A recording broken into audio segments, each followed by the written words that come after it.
The marriage will take place this afternoon. She is mine, and anyone who interferes will regret it.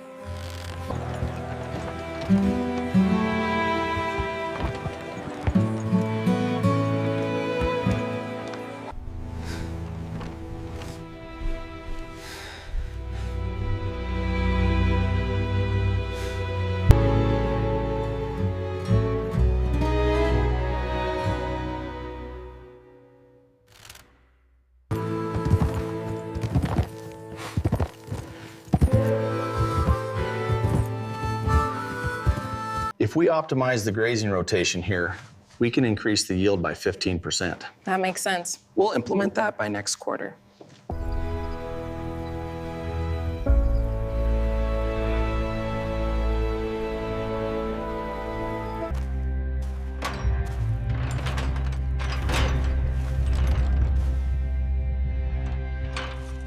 They didn't call his name with anger, they called it with a smile, and that was what made it dangerous. In Red Hollow, smiles were weapons. Cole misunderstood at the moment the town fell silent, a silence so heavy it pressed against his chest. He stood in the middle of the square, dust clinging to his boots, knowing this was not going to end well. Powerful men never summon you in public unless they plan to crush you in public. And today, they had chosen their stage. Cole was not born powerful. He built everything with his hands. Every acre he owned was paid for with broken bones and sleepless nights. That was his crime. He refused to sell his land to the Whitmore family, the richest dynasty in 3 counties. In Red Hollow, no more one side no more to the Whitmores and survived with their dignity intact. The crowd shifted as Mr. Whitmore stepped forward, his voice smooth and theatrical. He spoke about family duty and community unity, words that sounded noble but meant nothing. This was not a business meeting. This was a public execution of reputation. And Cole was the man tied to the post. Then the sentence was delivered. Whitmore announced that Cole would marry Eleanor Whitmore, his niece. The same Eleanor who had been paralyzed in a reading accident 2 years earlier. The same Eleanor everyone pitied but no one truly respected. The words landed like a slap.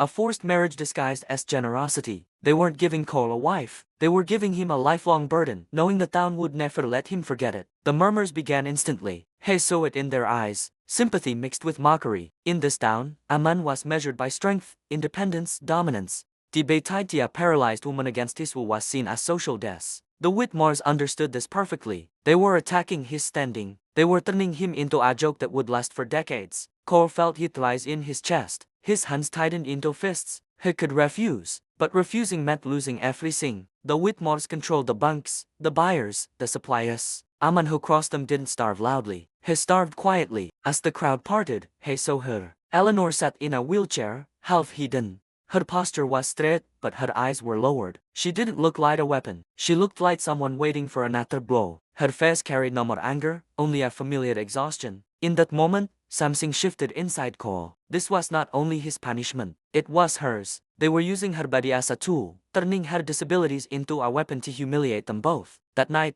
Cole rode to the Whitmore estate, not to beg, but to see her as a person, not a punishment. Eleanor was surprised. She expected bitterness, maybe cruelty. Cole sat across from her, uncomfortable but honest. He didn't pretend to be happy. He told her exactly what had happened and why. She listened carefully. "You know this isn't your choice," she sighed quietly. "It isn't mine either. If you refuse, I won't blame you. I'm used to being the problem people don't want." The words chewed deep. He realized she had already accepted being treated as damage, not destiny. He looked at her hands resting in her lap. They were steady, not broken, just waiting. He saw intelligence in her eyes, and a sadness that came from being underestimated. And he understood something important. The Whitmores thought they were handing him weakness, but they had never truly looked at her. "They think they're punishing me," Cole sighed slowly. "But they're punishing you too. It won't let them turn you into a weapon." Eleanor studied him, unsure. "No more one stands up to my family," she sighed. Cole met her gaze. Then maybe it's time someone did. When he left, he was no more longer thinking about escape. He was thinking about resistance. Not loud rebellion, but the kind of resistance that changes the meaning of what your enemy tried to do. If they wanted to beg him with this marriage, he would make it the very thing that strengthened him. A week later, the town gathered again, expecting humiliation. Instead, Cole accepted the marriage. Gasps rippled through the crowd. The Whitmores smiled, convinced their trap had worked. They believed he had bowed his head. They didn't realize he had just chosen a different battlefield. Because Cole was not accepting a punishment. he was accepting a responsibility and turning it into a declaration. From that moment forward, this would no longer be their story to control. The wedding day arrived wrapped in cold-eyed and colder expectations. People filled the church not to celebrate love, but to witness humiliation. They expected to see a defeated man standing beside a broken woman. Instead, they saw something they did not understand. Cole stood tall, steady in purpose. Eleanor sat beside him, not hidden, not pitied, but present.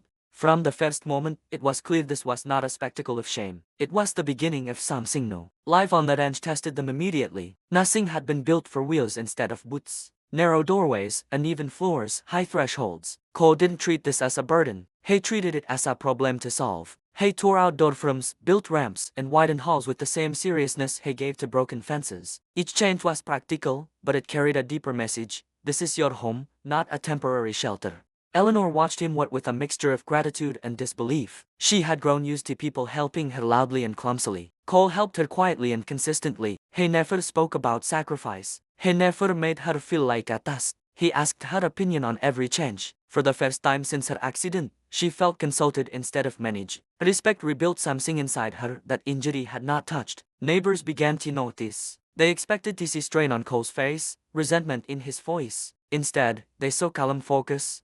He was not shrinking under responsibility. He was expanding with it. When visitors came, he introduced Eleanor not as someone to be protected, but as his partner. In a town where disabilities was quietly equated with helplessness, this simple behavior unsettled people more than any argument ever could. Cole went further. He refused to let her world shrink. He designed a custom saddle that allowed Eleanor to ride safely with him. It took weeks of trial and error, but one morning, she rode beside him across open fields, feeling wind on her face instead of walls around her. The experience did more than lift her mood. It returned a sense of identity. She was no longer only someone to be cared for. She was someone who could still experience freedom. At night, they talked, not about tragedy, but about plans. Eleanor had a sharp mind for numbers and organization. Cole invited her into the business side of the ranch. She studied accounts, renegotiated supply contracts, and reorganized operations with precision. Within a year, the ranch's profits increased noticeably. Word spread that Miss Ranch was not only surviving, but improving. The same people who once whispered about punishment now whispered about success. The town struggled to reconcile its expectations with reality. This marriage was supposed to be a slow collapse. Instead, it was becoming a quiet transformation. Eleanor was no longer invisible. She attended meetings, voiced opinions, and influenced decisions. Cole was no longer the man being crushed by fate. He was the man adapting faster than anyone expected. Their partnership exposed a truth the town had ignored. Strength doesn't disappear when the body is injured. It simply takes a different form. The Whitmores noticed too. What had been designed as humiliation was becoming reputation. Cole was gaining respect, not losing it. Eleanor was being recognized, not pitied. Their attempt to dominate had backfired. Within 2 years, Mesa Ranch became one of the most efficient operations in the region. Other ranchers began seeking Eleanor's advice. The woman once dismissed as a burden was now shaping business strategies across the county. People started to speak of her with admiration, not sympathy. And when they spoke of Cole, it was no longer with mockery, but with respect. He hadn't been weakened by responsibility. He had been sharpened by it. Between them, something deeper grew. Not dramatic romance, but steady trust. They had faced the same humiliation from different sides, and that created a bond stronger than attraction alone ever could. They didn't rescue each other. They rebuilt together. One evening, as they watched the sunset over the fields they had transformed together, Eleanor spoke the truth that had followed her since that day in the town square. They gave me to you as a punishment. Cole didn't deny it. Yes, he said, they did. She looked at him carefully, searching his face. And yet, I've never felt more valued. Cole smiled, not with triumph, but with quiet certainty. They thought they were breaking me, he said. They didn't understand that they were giving me a chance to become better. The town eventually understood what the Whitmores had not. This was not a story about a man burdened by a woman in a wheelchair. It was the story of two people forced into a situation meant to destroy them,